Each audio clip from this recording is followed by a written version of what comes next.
Hello, everyone. I don't know how much time I have until I meet it again. So this is most likely going to be in parts. So let's consider this to be part one. I think I'm just rehashing this for maybe the people that don't know.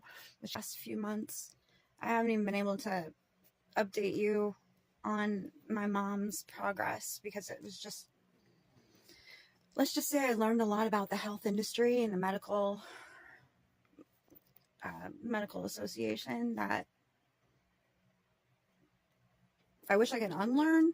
And my mom, because of the infection that she caught when she was at Burlington Rehab, she went into UVM because she had a 102 or 3 degree fever.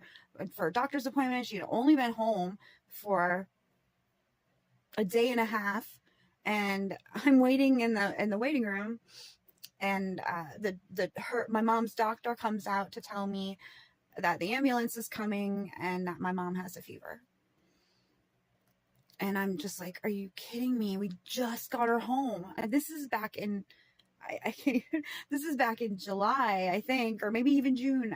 UVM Medical Center basically swallowed up all of the other like specialty centers in the area. So they own it all. And they have a very interesting way of doing things when you're in the hospital. They have a team of doctors. Not only that, but it's a rotating team of doctors. So you're talking to a new team and group of doctors every single week. Because of the infection, they kept trying to tell us that they didn't know the origin of it. So they wanted to take the shunt out of her head that she has for the hydrocephalus that we got put into her. My mom literally had like 3 brain surgeries in 2 months. And the first time that they did the shunt, it was not successful.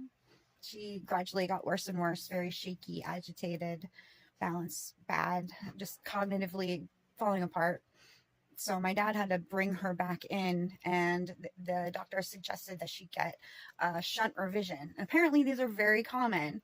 So she gets the shunt revision to Burlington Rehab, which is where she got her infection.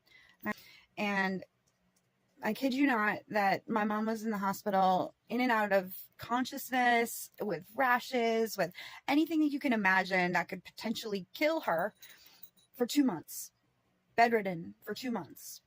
They kept giving her medication that she's really sensitive. She doesn't have a normal system. She was in a car accident many, many years ago, and her system isn't the same as everybody else. And she's really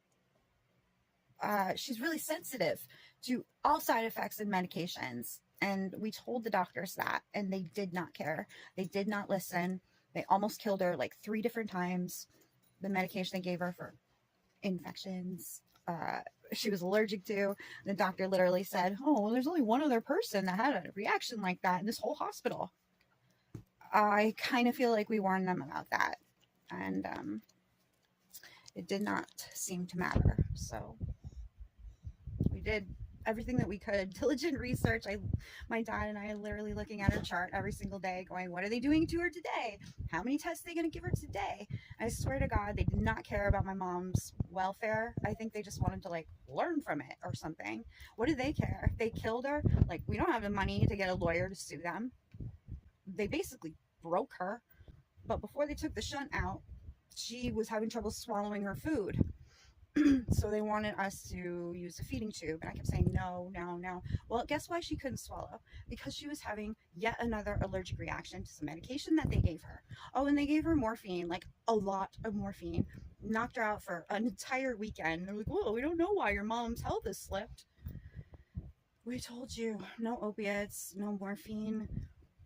Please tell us when you're trying new medication. Oh, and right after she got her shunt taken out, so we never really got to find out whether or not the shunt revision even worked.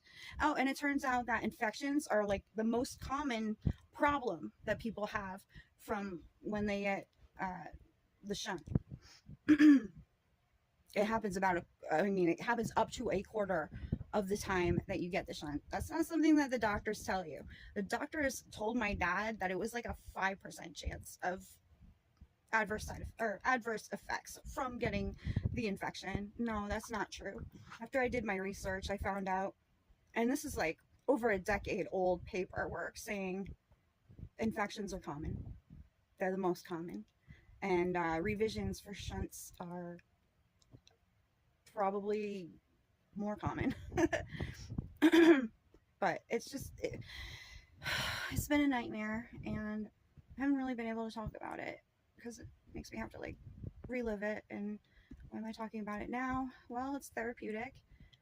It's a video diary. Maybe I can learn something from this. Actually, I'm just gonna use it as a warning for the future, and maybe even warn you about it.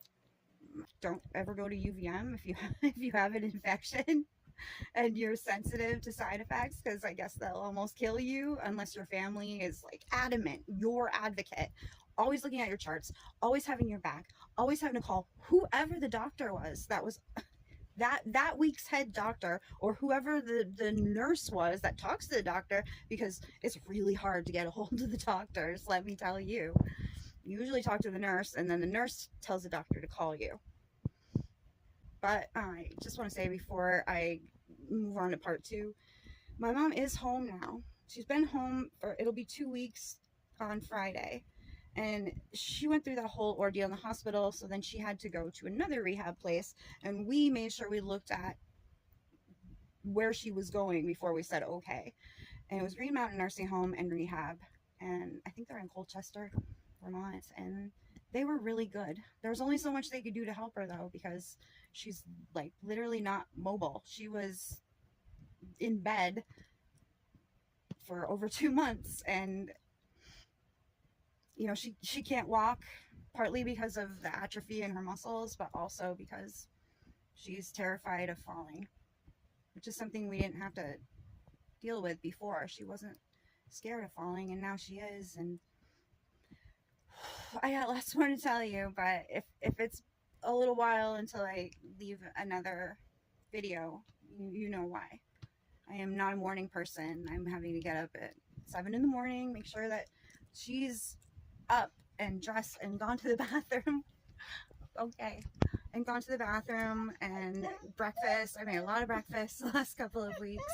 Yeah, I think I've learned how to make eggs like 5 different ways. I'm a boss at making eggs. All right, my dog's going crazy, so I'll see you next time.